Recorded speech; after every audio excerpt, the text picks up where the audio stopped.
Pour yourself a cold one. Let's strike them, huh? And listen to Ross Tucker break down the top college prospects on another tasty edition of The College Draft. Yeah, it's Daddy Soda time here on the College Draft Podcast, presented, of course, by DraftKings. I'm Ross Tucker, former NFL offensive lineman, 5 teams, 7 years. I think most of you know that. But did you know that this is the only podcast I'm aware of in the galaxy that's always 30 minutes or less, and we will break down the best players in the biggest games. We will also offer up our picks in those games. It's awesome. We love it. And by we, I mean primarily he, Emory Hunt, the absolute rock star, the master of all he oversees at Football Game Plan. You need to check him out on Twitter like I do, at FBall Game Plan, Football Game Plan on YouTube, and then footballgameplan.com/2023 draft guide is where you can go ahead and get all of Emory's evals, which are amazing, sometime shortly after the NFL season. By the way, on social media, I'm at Ross Tucker NFL. We are at Ross Tucker Pod. You can always watch this show on YouTube, youtube.com/Ross Tucker NFL. I know a lot of you do now. And Emory, I saw you were all over the place. You beat me this weekend. You got to call 2 games. I only got to call 1 game. And your games, both of them were pretty awesome. But yeah, I feel like we should on Monday share that a little bit, because that's why we do what we do. I mean, you know, all the other stuff we do is great. I know from my perspective, Emory, there's nothing more fun than calling a game. Oh my God, Ross, that's the best feeling in the world, man. It's the closest thing to the preparation, to the playing, all that stuff that you remember as a football player. Calling a game gives you that same feeling, you know, the excitement going in, all the prep work that you put in and preparing for both teams, like you're about to coach against both teams or for both teams. And Friday night I had a great high school game in Central York and Hempfield. Fantastic matchup, man. Went back and forth, and Central York's defense just it really closed it out on a pick 6. Overthrow, guy caught it in stride and was 88 out the gate. And then on Saturday, I had Monmouth versus Fordham, and let me set the stage for this one. Monmouth and Fordham combined for 1,400 yards of total offense. Now, on the depth chart, Monmouth's 3rd string running back, their true sophomore, Jaden Shurton, who was a tremendous player last year as a freshman, had touchdown runs of 95, 80, and almost took a 50-yarder to the house as well. He finished with 299 yards rushing on 12 carries. And I was so frustrated because he couldn't get that 1 yard to get 300, but he pulled up lame on the 299th yard and had to step out the game. And that was the last time we saw Monmouth's offense, really have a shot, because Fordham they were going back and forth. 6 touchdown passes for Tim DeMorat for Fordham, 4 touchdown passes for Tony Muskett, who has a fantastic name for a quarterback. And it came down to a Hail Mary at the end, and they just, it fell short. So it was a fantastic game, a lot of yards, a lot of points. But here's the thing, 52-49. But I will say, the defense has actually played well, so it wasn't like this was just horrible defense. It was just guys making great plays consistently throughout the game. Yeah, I mean, they didn't play that well, bro.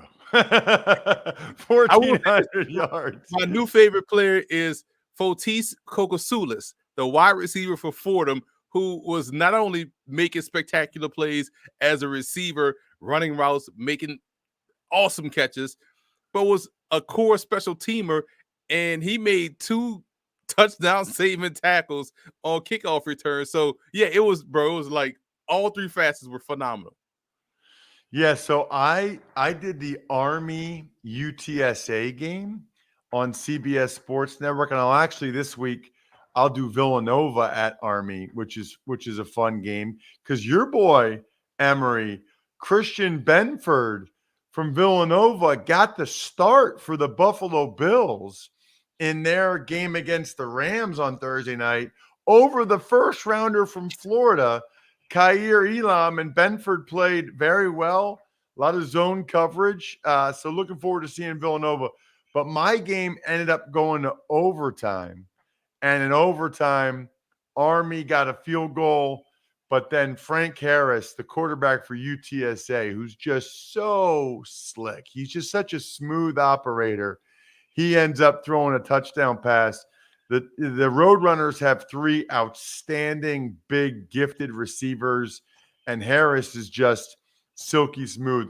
What I did want to get into, though, about that game, I thought was interesting. People don't realize this, and I tweeted it. I got a lot of attention, but before the game, like 3 hours before the game, the only people that are there usually in the press box are like the SIDs, maybe me, because I get there 3 hours before the game, and then the scouts, NFL scouts. And it was the most scouts I've ever seen at an Army game. There was double-digit scouts there because Army has a projected high pick in Andre Carter, who was second in college football last year with 15.5 sacks. He's a good 6'6.5", 250, lean, long. He had 2 sacks in the game. But it's just interesting to see those guys get there, Emory, 3 hours before the game. They all have their laptops out. They're all typing stuff up. They're all talking to people in the booth. 4 of them came up to me, and they're asking me my opinion. They're finding out what I know about Andre, what I know about Corbina Bontu, another D lineman for Army, my interaction with them, what it's been like. Then they go down the field for the pregame warm-ups because they want to see what Carter looks like physically on the field. They want to see what he's doing in pregame warm-ups, what his demeanor's like. It's just interesting to watch those guys work. Yeah, a lot of people just don't understand the level of detail that these scouts go into when they're scouting these prospects. And some people, used to say or still say, well, you just got the tape. Just give me the tape. Yeah, exactly. The tape is fine. I get that. But you really want to see, like you talked about, and like Daniel Jeremiah brought up as well, body type, because we know how it is. When you look at the college roster, everybody's an inch or 2 taller, 10 to 15 pounds heavier. But when you see them out there and you can see truth and lies, right? And also, let's say if I noticed this when you're doing quarterbacks. I'm at a game. I remember being at Boston College, North Carolina State, when Jacoby Brissett was at NC State, and I'm on the field. I'm like, he does have a pretty good arm. And even though you could see certain things on film, to see the velocity on throws and to see how well someone spin it up close is a difference. So why people like going to games. Otherwise, scouts wouldn't go to games. But you want to talk to people around, because even if you interview the player one-on-one, you may get the representation of that player. But you talk to someone where the player feels a little bit more comfortable, you get the real view of the player. So asking you about Andre Carter gives them a better gauge on how he is, as opposed to, them asking. Because, if a scout talks to you, you're going to give like yes sir, no sir answers. I eat, sleep, and breed football. But really, a person that's close to him knows that's not the case. So I love that the fact that the scouts are getting there early, gathering intel, because they don't really stay for the full game unless it's an entertaining game, number one, or they don't have anything backed up on the schedule. Like if this game starts at noon, I can get down to Rutgers game that starts at 6, right? So they can stack it that way. So usually they're out at halftime or at least the beginning of the third quarter. So to see them there early, it justifies why they have to be there, because you get so much intel and so many informal conversations to help build a total scouting report on the player. Yeah, I thought it was interesting that they leave in the third quarter a lot of time. That would be tough for me, because at that point I'm like, I'm invested. I want to see the rest of the game. Especially if the food is good in the press box. I'm definitely not like at Boston College. Man, that's usually the most packed press box I've ever seen. And when they have that Friday game, when I go up there, it's either Friday or Thursday game. When they have that red bandana, it's usually Friday. Packed with scouts. Why? Because the clam chowder up there is phenomenal. the soup up there is phenomenal. The pasta spread they have is phenomenal. But then by the third quarter, everybody got the itis, so they kind of still there. And some either have a take home cup of the clam chowder. So yeah, the press box food is good. I'm definitely not leaving for sure. Emory, let's dive into some of the games this week. Let's start in the SEC, Georgia and South Carolina. And I'm kind of curious about both of these quarterbacks.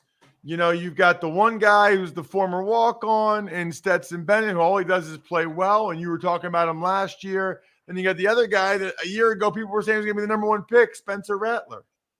Yeah, and it's funny. I'm glad you brought that up, Ross, because remember last year I was like, man, the way Stetson Bennett is playing, and we've seen this play out before, he should be in New York for the Heisman ceremony. And everybody told me go shut up, go stand in the corner somewhere. But now look at him. You know, everybody's saying, man, he should be in. Could be in the Heisman race. Like I told y'all that last year. We've seen that story before. We saw it with Ken Dorsey. You know, and so I'm glad he came back. But I will say this, and I've said this a lot on different shows that I've been on, and I'll say it here. If I'm Stetson Bennett, I don't even play around with the NFL process. As soon as the clock hits quadruple zero, at the bowl game, whatever bowl game or championship game they're at, I am signing with the XFL or USFL.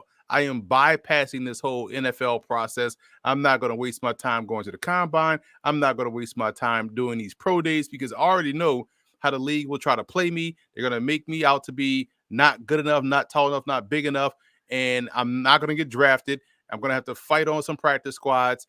I'm just going to go jump into a spring league, play well there, and then let the NFL reevaluate me from the spring league, in which I could still sign with an NFL team. So you can have the best of both worlds. So I think that's his route. Plus, he's like 24, 25 years old.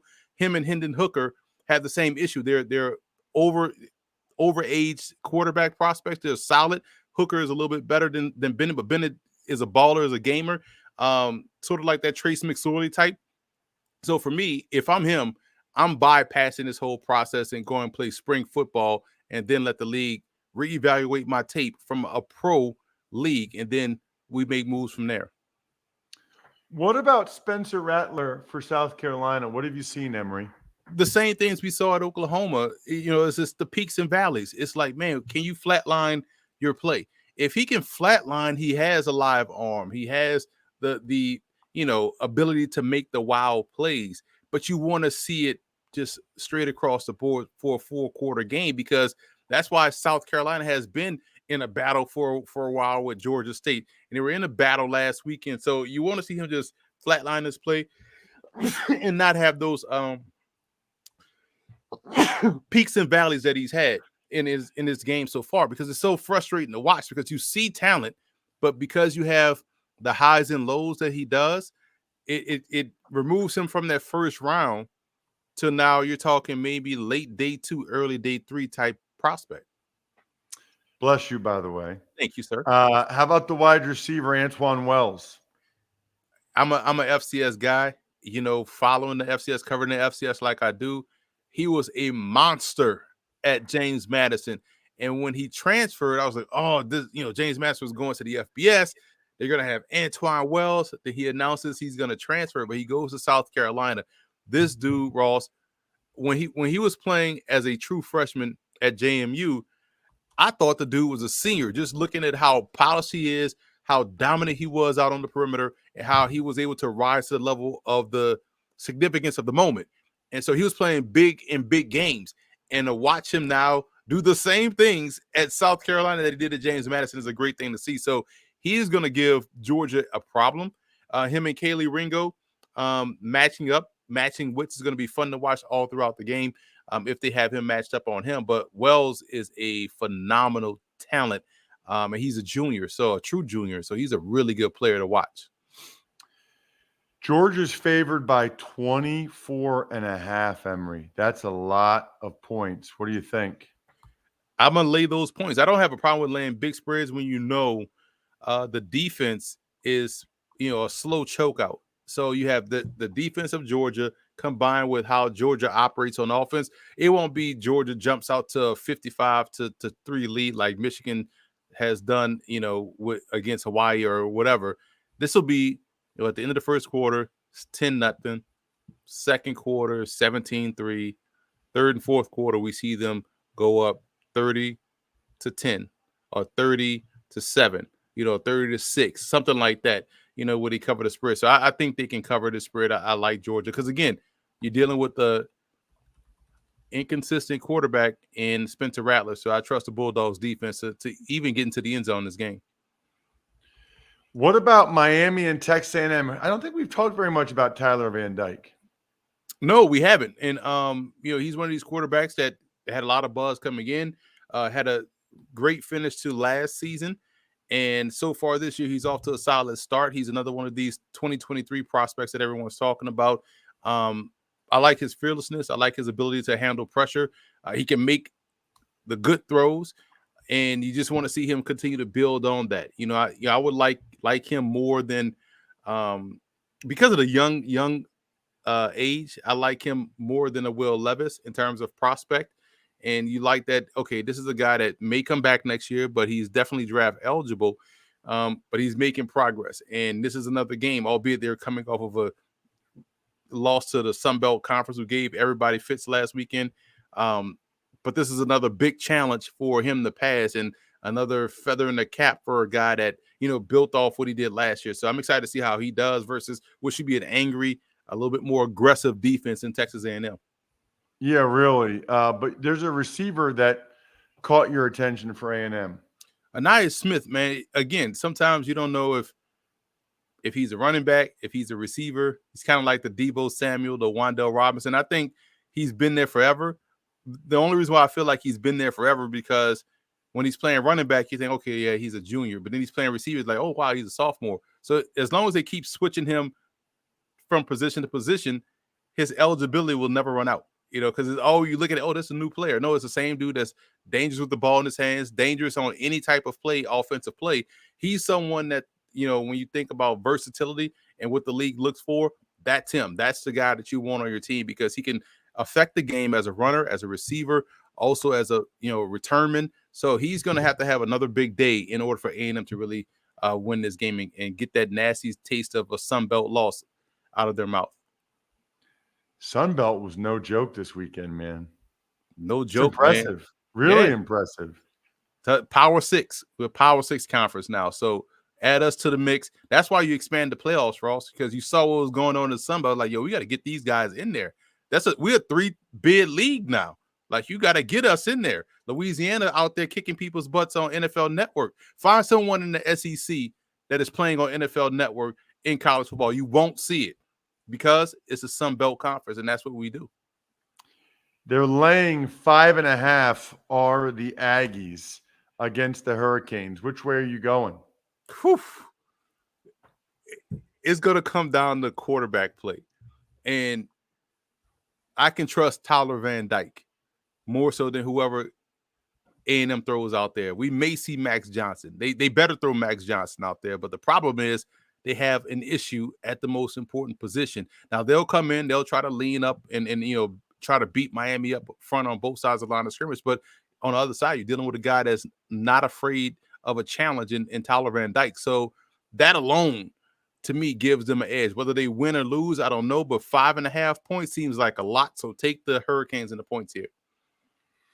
Let's get to North Dakota State at Arizona. No idea why a school like Arizona would ever schedule North Dakota State.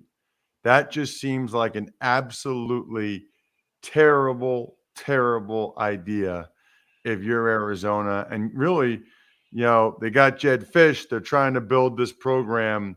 That's not who you want to play, bro. I can tell you that much right now. Yeah, and the thing is, how these schedules tend to be put together years in advance. There's no years in advance to think that, North Dakota State is not going to be good this season. Right. They're always good. So there's no good year to schedule North Dakota State. And this is a key game for me. That's why I chose it and they lost last week, so it kind of ruined it. I'm all in on Arizona, crushing their win total for the year. It's 2.5. They beat San Diego State in week 1. They lost last week. And the thing is, this is a key game because if they can win this game, it puts them close to that number. And they're going to win another game throughout the year. Last year, they won 1. So they already covered that total. So 2.5 seemed like easy business because they have Jayden DeLorean, who had a bad game last week throwing all those interceptions. But week 1, he was solid. He was good at Washington State last year. They had a great recruiting class. So they're a really good team. They're improving. But you're facing North Dakota State. This is what North Dakota State lives for. I don't know the last time North Dakota State played an FBS team, I want to say it was against Iowa, and they dominated Iowa. And no FBS team scheduled them since then. And they've won 6 games in a row against FBS teams. So this is a big game for North Dakota State and also Arizona. But North Dakota State has the fullback that we've talked about a lot, Hunter Luepke. Listen, anytime you can, I'm big on, the big backs toting the rock. And, he's a fullback by trade, but he's someone you could trust in a short yardage, 4-minute offense situation. He's comfortable handling the football. He understands the run game. When you give him the ball, he can catch the ball out of the backfield. So he can be exactly what you want him to be at the pro level. If you want to be a traditional fullback, he handles that really well. You want him to be your closer to close out ball games. He can do that. You can toss him the football. He's not surprised by the ball coming his way. And Arizona's going to have a real problem, defending not only the offensive line of North Dakota State, but also Hunter Luepke and what he does with the ball in his hands. Meanwhile, for Arizona, the guy that you'll be looking at is their edge rusher, Jalen Harris. He's disruptive, man. He's lengthy. He's athletic, has a good, closing speed and acceleration to the quarterback. But I would say today, but this game, it's about being strong at the point of attack, being able to read with your eyes, get off a block, and make a tackle in the run game. I have full confidence that Arizona can match up on a perimeter. So if North Dakota State is going to try to win this game or want to win this game, is going to be, can they run the football against Arizona's defense? And I'll be looking to see if Harris can really hold up consistently versus the run game. They throw everything at you. They run power. They run, outside zone. They throw a little gap in there as well too. So you really want to see how well this guy. This is a good scouting matchup for him to see how well he does versus the run. It's interesting, Emory. I looked at 3 places now, including DraftKings Sportsbook, and I'm not seeing a spread for this game anywhere. It's not on the board. So I'm thinking that there must be some type of quarterback health issue because I can't find a spread for North Dakota State, Arizona, interestingly enough. So that's something to keep an eye on. You know what it is when you're dealing with because I'm looking at MaddoxSports.com, when you're dealing with crossover games, those lines don't tend to come out until like Wednesday. So that's why we don't see any games, because there's a bunch of crossover games still early in the season. So none of those lines are out, and they won't come out until like Wednesday. So it's nothing injury related. It's just that's how I guess Vegas is trying to gather enough intel on FCS teams to throw out a line. I wonder if North Dakota State even ends up being favored, man. I mean, that would be something. An FCS school to be favored over a Power 5, a quote unquote Power 5 school. The other thing that's really something is twofold. Number one, I still have 4 more Madden codes to give out. So make sure you're following at Ross Tucker NFL on Twitter as well as on Instagram, because that's where we're giving them out. At Ross Tucker NFL, at Ross Tucker Pod, 4 more codes to give out. And Emory, I went to a wedding on Saturday, my cousin's wedding. It was awesome. I can't say I'm a huge fan of fall weddings, but she was smart enough to know that, number one, Penn State game was at noon, so people would actually come to her wedding at night. And number two, that my game was Army UTSA. Her wedding was in Easton, Pennsylvania, exactly halfway on my drive back from Army. I rolled in right in the middle of cocktail hour like a conquering hero. It was incredible. I love it. Shout out to Katie Elliott, who's now Katie Murray. What about, by the way, Kansas and Houston? Last game we're going to look at, I guess I'm a little surprised Houston's favored by 9.5 after Kansas just knocked off West Virginia. Let's start, though, with Kansas. A couple players you like, Earl Bostic and Kenny Logan Jr. Yeah, first I was going to ask how quickly you got there, but when you say it was Eastern PA, you're right there on the border of Jersey, so it's perfect. Yep. But Kansas is break up the Jayhawks. I tweeted it out Saturday because, man, they put up points against West Virginia. They had to really fight for that win, and they got it. So I like this Kansas. We remember a time when Kansas was on the cusp of a national championship, playing in it was Todd Reesing versus Chase Daniel, and they knocked Missouri away from the championship game, and Kansas was in the Orange Bowl not too long ago. But Earl Bostic is a very good left tackle. I like him more in the run game. Pass pro, he does a solid job, but I like to see his footwork be a little bit better, a little bit more consistent. And he's definitely going to get challenged here because we know Houston just churns out defensive linemen that have ridiculous strength at the point of attack. Their strength doesn't even make sense. You think about someone like Peyton Turner, who is now with the New Orleans Saints, just unreal chaos on wheels. And Logan, I'm a big fan of. I just love the fluidity of his athleticism. I love his aggressiveness.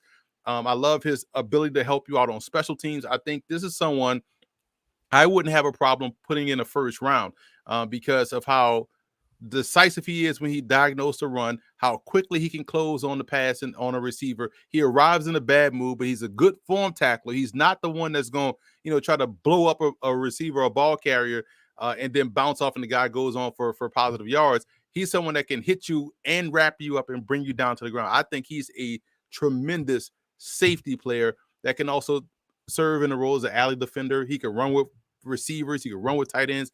He has complete game. I'm excited to see him in this matchup. So I think that's those are the two prospects for the Jayhawks. These undefeated Jayhawks that we're talking about here.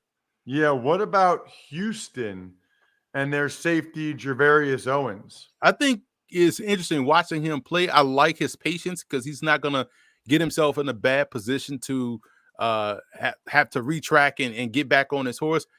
He understands what he sees out there. He's not as fast or as fluid as Logan, but so I do think he is someone, and hear me out with this one. I think he's someone at the pro level that could be considered as an outside linebacker.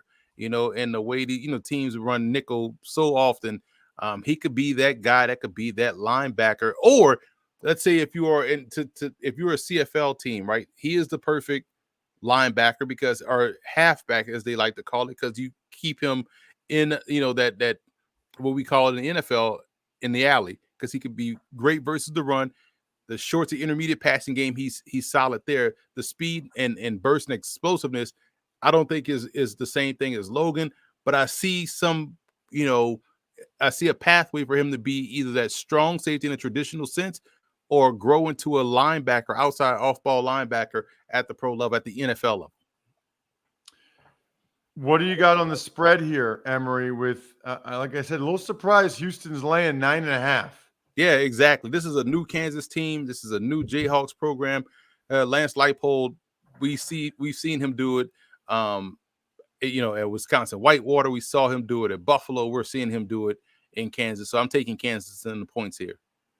I'm taking Emory Hunt everywhere I go. Anytime I need to know about any players, at FBall Game Plan on Twitter, Football Game Plan on YouTube, footballgameplan.com/2023 draft guide. Make sure you're checking us out on social media at Ross Tucker NFL, at Ross Tucker Pod. Would love to give you, that Madden code. Other than that, the keg is kicked. We are all tapped out. Thanks for listening to the College Draft Podcast. Make sure to also subscribe to the Ross Tucker Football Podcast, Fantasy Feast, Even Money, and The Business of Sports. All available at Apple Podcasts, rosstucker.com, or wherever podcasts can be found.